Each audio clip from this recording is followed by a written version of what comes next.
Angels Place has unfailingly provided homes that endure, hearts that inspire, and hands that serve for nearly 20 years. Selfless service is a quality some residents, family, and friends have in common with Angels Place. Military service.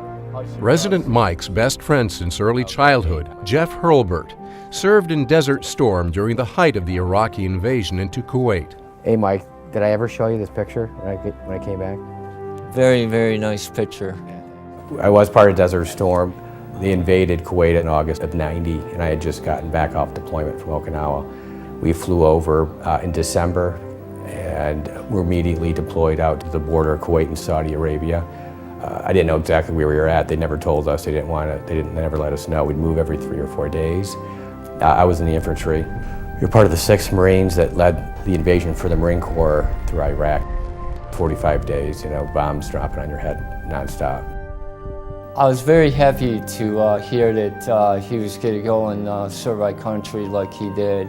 I was also very, very scared, understandable, not knowing if he would ever come home. And when he did come home, I was very, very happy.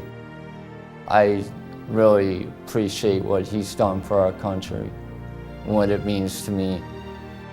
Your letters, who you are as a person, knowing you were supporting me, knowing everybody else was supporting me, is really what got me through every day.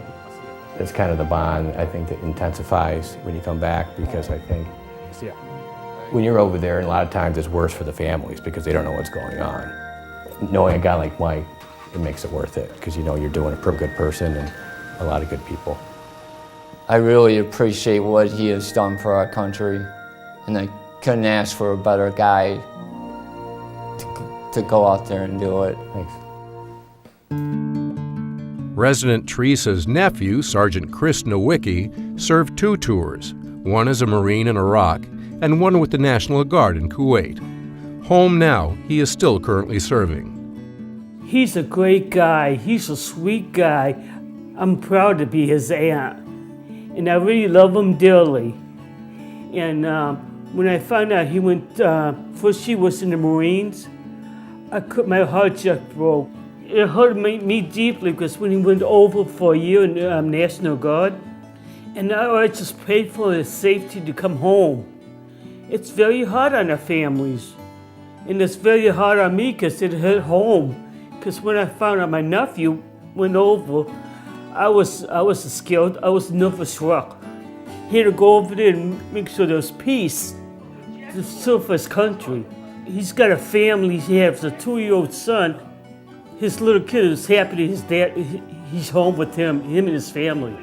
But I'm glad he's home. Mm-hmm. He's 1 in a million. I won't trade him for nothing. Teresa's father, Anthony Dominic, served bravely in World War II and passed in 1999. She recalls his stories vividly. He fought during World War II. He was 18 years old when he had to go and fight.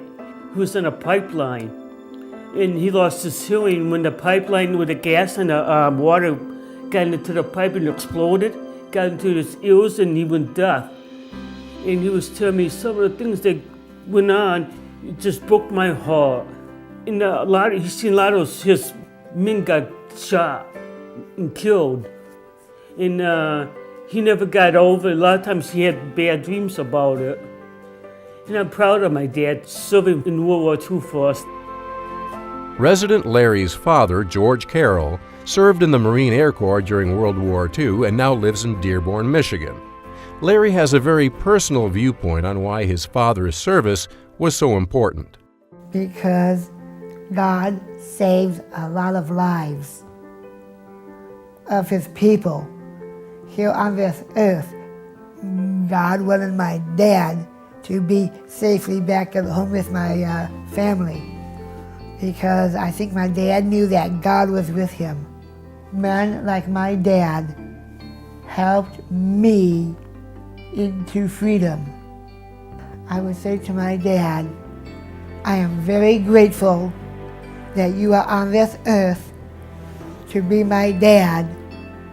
I would not like it if you died, and I would not know what to do without you. And when asked about the events of 9/11, residents were quite passionate about their feelings. I had nightmares for days. I had two sisters that lived there, and I didn't know where they were. I didn't know if they were alive or dead. Finally, later on in that day, I got a phone call from my sister saying that we're alive, we're fine, and I was very peeled, to tell you the truth, that they would do that to our country. I was shocked.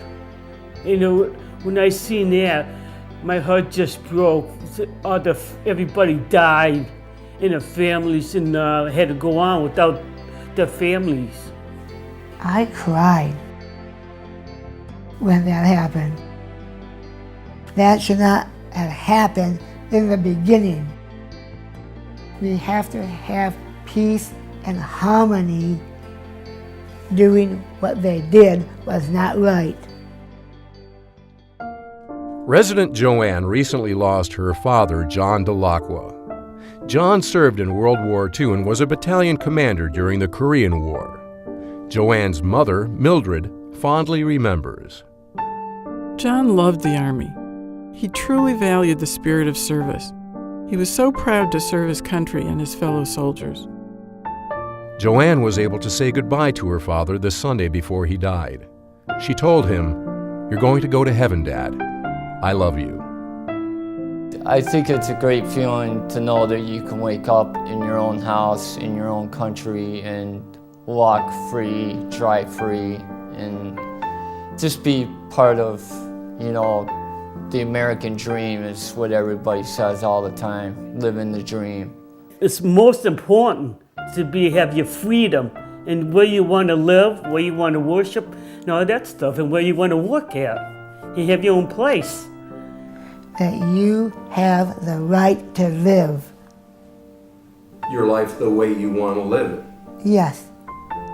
If I had the chance, I would want to serve, because that's the biggest honor that you can ever give to your country, is to go out and serve. I pledge allegiance To the flag of the United States of America, And to the republic for which it stands, one nation, under God, indivisible, with liberty and justice for all.